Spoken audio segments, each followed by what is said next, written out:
গাজওয়াতুল হিন্দ। ইমাম মাহদির আবির্ভাবের সময়গুলোতে হিন্দুস্তানে মুসলিম ও মুশরিকদের মাঝে এক যুগান্তকারী লড়াই হবে। রাসূলুল্লাহর ভাষায় এই লড়াইয়ের নাম গাজওয়াতুল হিন্দ।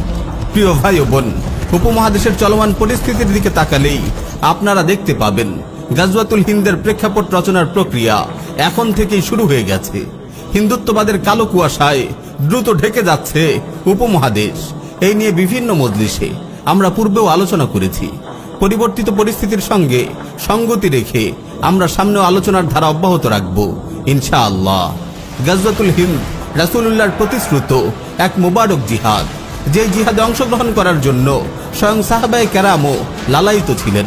সুনানে নাসাই, মুসনাদ আহমদ, মুস্তাদরাক হাকিম সহ আরো অনেক হাদিস গ্রন্থে বর্ণিত একটি হাসান হাদিসে এসেছে, সাইয়্যিদুনা আবু হুরায়রা রাদিয়াল্লাহু তাআলা আনহু বলেন, ওয়া'আদানা রাসূলুল্লাহ সাল্লাল্লাহু আলাইহি ওয়াসাল্লাম গাজওয়াতাল হিন্দি ফাইন আদরাকতুহা উনফিকু ফিহা নাফসি ওয়া মালি ওয়া ইন কুতিলতু কুনতু আফদালাশ শুহাদা ওয়া ইন রাজা'তু ফাআনা আবু হুরায়রা আল মুহাররার।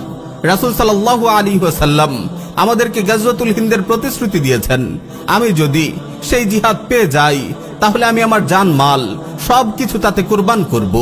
এতে যদি শাহাদাত বরণ করি তাহলে আমি হব শ্রেষ্ঠ শহীদ, আর যদি গাজী হয়ে ফিরে আসি তাহলে আমি হব জাহান্নামের আগুন থেকে মুক্তিপ্রাপ্ত আবু হুরায়রা। প্রিয় ভাই ও বোন, মোবারক এই জিহাদে অনেক রক্তক্ষয়ী ও সর্বগ্রাসী লড়াই হবে। আল্লাহর ইচ্ছায় অবশেষে মুসলিমদেরই বিজয় হবে। নুআইম বিন হাম্মাদ সংকলিত কিতাবুল ফিতানে বর্ণিত একটি হাদিসে এসেছে, রাসূল সাল্লাল্লাহু আলাইহি ওয়াসাল্লাম ইরশাদ করেন, লা ইয়াগজুয়ান্নাল হিন্দ লাকুম জাইশুন ইফতাহুল্লাহু আলাইহিম হাত্তা ইয়াতু বিমুলুকিহিম মুগাল্লালিনা বিসসালাসিল ইয়াগফিরুল্লাহু যুনুবাহুম ফায়ানসারিফুনা হিনা ইয়ানসারিফুন ফায়াজিদুনা ইবনা মারইয়ামা বিশাম। তোমাদের একটি দল হিন্দুস্তানে লড়াই করবে, আল্লাহ তাআলা সেই দলের যোদ্ধাদের বিজয় দান করবেন। তারা হিন্দুস্তানের শাসকদের শিকল দিয়ে বেঁধে টেনে আনবে, আল্লাহ তাআলা সেই দলের যোদ্ধাদের ক্ষমা করে দেবেন। অতঃপর মুসলিমরা সেই যুদ্ধ থেকে ফিরে এসে ঈসা বিন মারইয়াম আলাইহিস সালামকে সিরিয়ায় পেয়ে যাবে। গাজওয়াতুল হিন্দে বিজয়ের পর এই বাহিনী জর্ডান নদীর তীরে দাজ্জালের বাহিনীর বিরুদ্ধে লড়াইয়ে অংশগ্রহণ করবে। একটি বিশুদ্ধ হাদিস এসেছে, রাসূল সাল্লাল্লাহু আলাইহি ওয়াসাল্লাম ইরশাদ করেন, লা তুকাতিলুনাল মুশরিকিন হাত্তা তুকাতিলা বাকিয়াতুকুমুদ দাজ্জাল আলা নাহরিন বিল উরদুন আনতুম শারকিয়্যাহ ওয়া হুম গারবিয়্যাহ। নিঃসন্দেহে তোমরা মুশরিকদের বিরুদ্ধে যুদ্ধ করবে, এমনকি এই যুদ্ধে তোমাদের অবশিষ্ট মুজাহিদরা জর্ডান নদীর তীরে দাজ্জালের সঙ্গে যুদ্ধে লিপ্ত হবে।